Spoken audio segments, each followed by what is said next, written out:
현재 일본에서 국제뉴스 랭킹 5위에 오를 정도로 크게 화제가 되는 내용이 있습니다. 바로 미국 에스퍼 국방장관이 일본을 포함한 전 동맹국에게 국내 총생산 대비 국방비를 2% 이상으로 요구했다는 것입니다. 특히 일본에게는 처음 제시한 것이라 언론들도 크게 당황한 모습을 보이고 있습니다.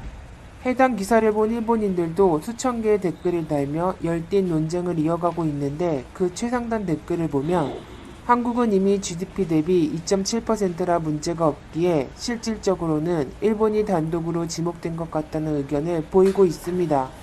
사실 일본은 1976년 미키 정권 시절 군사 대국화를 막는다는 명분으로 방위비를 GDP 대비 1% 미만으로 제한한 바 있습니다. 이 원칙은 1986년 공식 폐기되기는 했지만 최근까지 1% 미만으로 유지되고 있는 상태입니다. 일본은 2019년 기준으로도 0.9%밖에 되지 않는데 2%가 되기 위해서는 60조 원을 더 투입해야 하는 상황입니다.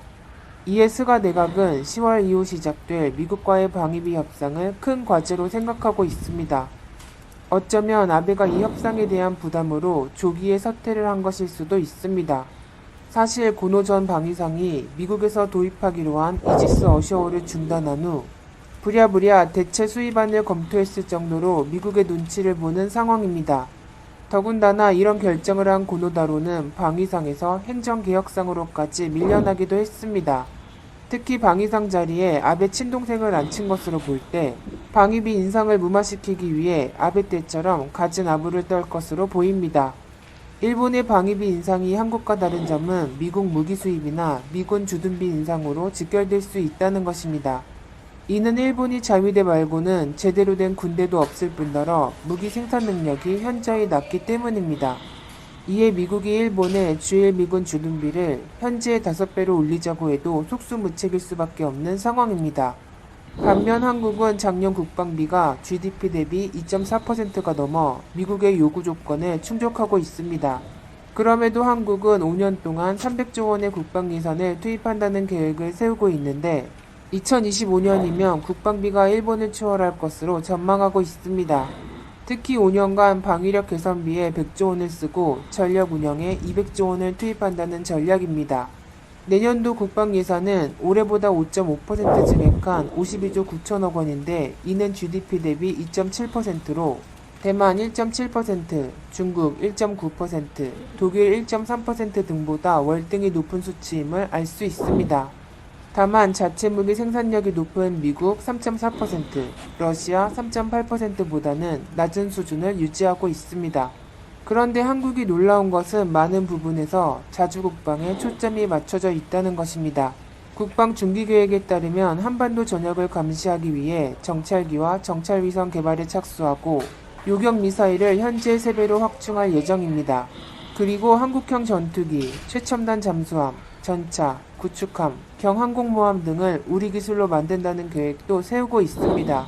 특히 3조 원이 투입될 것으로 보이는 3만 톤급 경항모는 현대중공업이 수주할 가능성이 높고, 4천 톤급 핵추진 잠수함은 대우조선해양이 수주할 가능성이 높은 상태입니다. 즉 한국은 국방비를 높이더라도 자체 기술력이 향상돼 경쟁력이 올라가는 것입니다. 더군다나 이를 통해 호주, 인도, 인도네시아 등으로 무기 수출도 가속화되고 있는 상태입니다. 이 때문에 미국은 전투기 등에서 기술 이전 약속도 깰 만큼 한국의 능력 향상을 우려하고 있습니다. 이에 국방비 인상보다는 분담금 등의 고정비를 더 높게 요구할 수밖에 없는 입장이 된 것입니다. 사실 미국은 2014년부터 19년까지 세계 무기 수출량의 36%를 차지하고 있을 만큼 막강한 영향력을 행사하고 있습니다. 특히 2009년부터 2018년까지 931억 달러어치의 무기를 다른 나라에 팔았는데, 사우디가 134억 달러로 1위이고 호주 77억 달러, 아랍에미리트 69억 달러, 한국 62억 달러 정도였습니다. 이는 지난 10년간 한국이 세계에서 4번째로 미국산 무기를 많이 구매한 것입니다. 하지만 향후에는 자체 개발에 따라 이 의존도가 크게 낮아질 수 있습니다. 더군다나 최근 5년간 143% 무기 수출이 늘어 세계 10위권에 진입한 상태입니다. 이에 한국의 수출 증가율은 상위 10개국 중 가장 가파르게 상승하고 있습니다. 즉 이런 상황에서는 미국도 한국보다 무기 수입 가능성이 높은 일본, 대만, 중동으로 시선이 갈 수밖에 없는 것입니다. 최근 미국 고위급 인사는 중국의 반발에도 대만을 잇따라 방문했습니다. 이는 드론, 대한미사일, 대전차 미사일 등 70억 달러가 넘는 무기 수출 합의를 하기 위해서였습니다. 이뿐만 아니라 미국이 최근 이스라엘과 중동 국가들의 수교를 중지한 것도 무기 판매와 연관이 있다는 분석입니다.